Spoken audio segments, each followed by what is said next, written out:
नमस्कार किसान साथियों, अगर आप भी इस वर्ष भिंडी की अगेती खेती करने जा रहे हैं और जाने अनजाने में 3 छोटी गलतियां करते हैं तो आप लोग अपनी अगेती भिंडी की फसल से अधिक मुनाफा कमाना तो दूर, आपके द्वारा लगाया गया अगेती भिंडी की फसल में मेहनत, पैसा और समय तीनों ही बर्बाद हो जाएगा। अब वो 3 गलतियां कौन सी है जिसे आप लोगों को अगेती भिंडी की खेती में बिल्कुल भी नहीं करना है, यह जानने के लिए वीडियो को पूरा देखें। अगर आप लोगों को वीडियो की जानकारी अच्छी लगती है तो अपने साथ के ज़रूरतमंद किसान भाइयों के साथ इस वीडियो को ज़रूर शेयर करें। और हाँ, अगर आप लोगों ने अभी तक नंबर 1 खेतीबाड़ी यूट्यूब चैनल को सब्सक्राइब नहीं किया है तो ऐसे ही खेतीबाड़ी से जुड़ी उपयोगी वीडियो देखने के लिए चैनल को ज़रूर सब्सक्राइब करें। अगेती भिंडी की खेती में 3 ऐसे महत्वपूर्ण कार्य होते हैं जिन्हें अगर सही समय पर सही तरीके से ना किया जाए तो सिर्फ अगेती भिंडी की बुआई करके ही संतुष्ट होना पड़ता है, क्योंकि ना तो उससे अच्छी फसल तैयार होती है और ना ही उससे अच्छा खासा उत्पादन देखने को मिलता है। उन 3 गलतियों में से पहली गलती है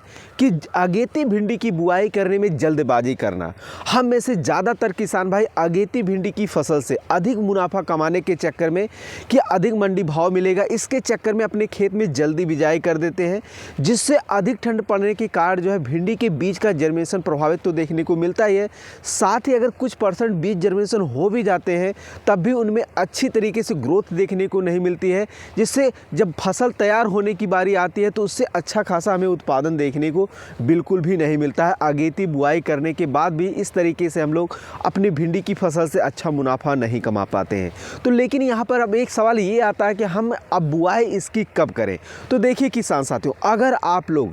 लो टनल के माध्यम से अगर भिंडी की बुआई करने जा रहे हैं तो आप लोग दिसंबर जनवरी महीने में कभी भी इसकी बुआई कर सकते हैं। लेकिन वहीं दूसरी तरफ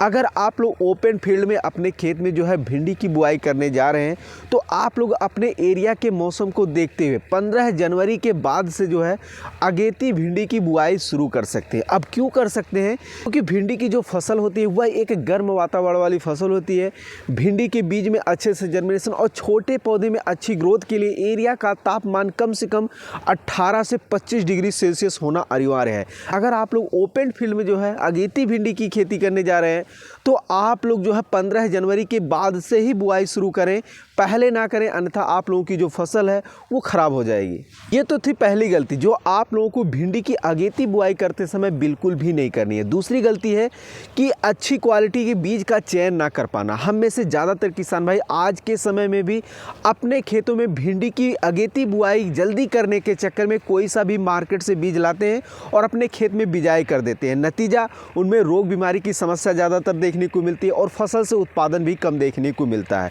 तो यहाँ पर आप लोगों को एक चीज़ का ध्यान रखना पड़ेगा कि आप लोग अपने एरिया के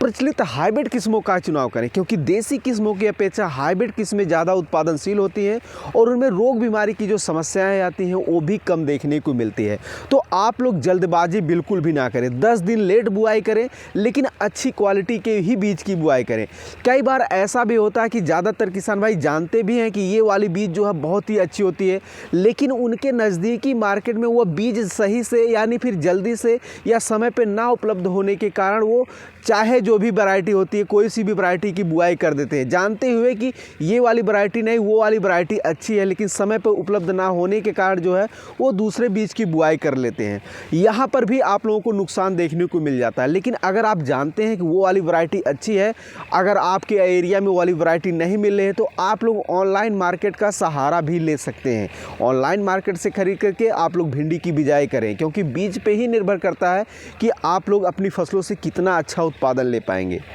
इसके अलावा किसान साथियों, आप लोग भिंडी की बुआई करने के लिए जब भी टॉप वैरायटी का सिलेक्शन करने जाएं तो सिलेक्शन करते समय आप लोगों को 2 विशेष बातों का ध्यान रखना। पहला, ऐसी वैरायटी का सिलेक्शन करें जिसमें पीला मोजक वायरस रोग की समस्या बिल्कुल भी देखने को ना मिले। दूसरा, ऐसी वैरायटी का सिलेक्शन करें जिसकी फसल अवधि लंबे समय की हो, जिसमें आप लोगों को लंबे समय तक लगातार उत्पादन देखने को मिले। अगर मैं आप लोगों को कुछ वैरायटियों के नाम बताऊँ तो उनमें से पहले नंबर पर एडवांटा कंपनी का राधिका वैरायटी, जो कि बहुत ही अच्छी अच्छी वैरायटी, इसमें रोग बीमारी की समस्या कम देखने को मिलती है और ये लंबे समय तक लगातार उत्पादन भी देखने को मिलता है इस वैरायटी से।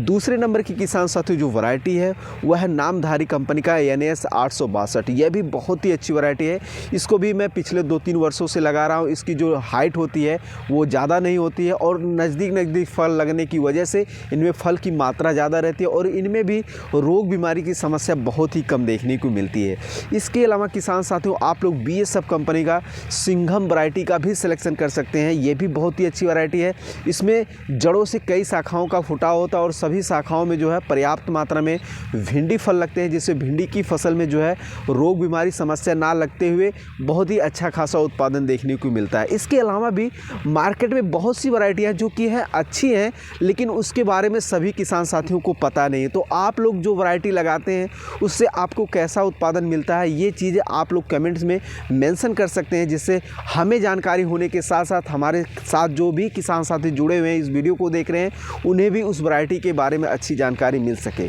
ये तो हो गई अगेती भिंडी की फसल में पहली और दूसरी गलती, जिसे आप लोग वीडियो में बताए गए तरीके से आसानी से सुधार कर सकते हैं। तीसरी गलती ज़्यादातर किसान भाई करते क्या है कि जब वो भिंडी के बीज की बुआई कर देते हैं तो जब बीज का अच्छे से जर्मिनेशन हो जाता है तो वह शुरुआती दिनों में अपनी भिंडी की फसल में देख रेख और मैनेजमेंट नहीं कर पाते हैं अच्छी तरीके से, जिससे ठंड पड़ने के कारण जो है भिंडी के पौधे की जो ग्रोथ होती है वो स्लो हो जाती है और शुरुआती दिनों में माहो समेत और भी तमाम रस चूसक कीटों का अटैक हो जाता है छोटे भिंडी के पौधे में, जिससे पत्तियां जो वो काली पड़ने लगती हैं और कहीं ना कहीं जो है भिंडी की पौधे की जो है वो ग्रोथ स्लो हो जाती है, जिसके कारण अगेती बुआई करने के बावजूद भी उन्हें अगेती समय में अपनी भिंडी की फसल से अच्छा उत्पादन देखने को नहीं मिलता है। तो यहाँ पर आप लोगों को ध्यान रखना कि जब आप लोगों की भिंडी की बीज का अच्छे से जर्मिनेशन हो जाए, ये जर्मिनेशन 10 से 12 दिनों के अंदर अंदर आप लोगों को यहाँ पर देखने को मिल जाएगा। जब बीज का अच्छे से जर्मिनेशन हो जाए तो आप लोगों को 15 से 18 दिन के अंदर अंदर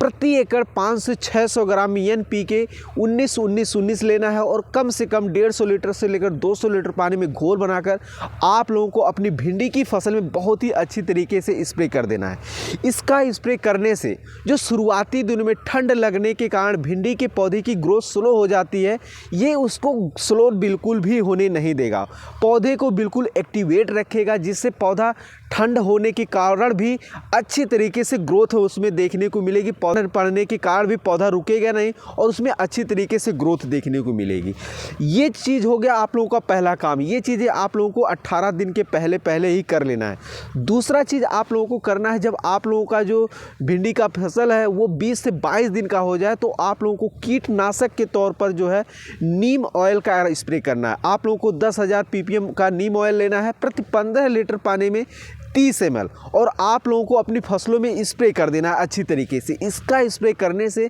शुरुआती दिनों में माहो समेत और भी जो तमाम रस चूसक कीटों का अटैक होता है वो बिल्कुल भी देखने को नहीं मिलेगा। आप लोगों की जो भिंडी की फसल वो शुरुआती दिनों से ही बहुत ही अच्छी तरीके से ग्रोथ करेगी और आप लोग अपनी भिंडी की फसल में बहुत ही कम से कम लागत लगाकर अच्छा से अच्छा उत्पादन ले सकते हैं। तो किसान साथियों, ये थी अगेती भिंडी की खेती में 1, 2, 3 ऐसी गलतियाँ जिसे ज़्यादातर किसान भाई करते हैं और आप लोग इस वीडियो में बताए गए तरीके से उन्हें आसानी से सुधार करके अपनी भिंडी की फसल में कम से कम लागत लगाकर अधिक से अधिक उत्पादन ले सकते हैं। तो उम्मीद कर रहे हैं वीडियो में दी गई जानकारी आप लोगों को बहुत ही ज़्यादा अच्छी लगी होगी। अगर अच्छी लगी हो तो इस वीडियो को ज़्यादा से ज़्यादा किसान भाइयों के हित में ज़्यादा से ज़्यादा शेयर करें और ऐसे ही खेती बाड़ी से जुड़ी उपयोगी वीडियो देखने के लिए चैनल को ज़रूर सब्सक्राइब करें।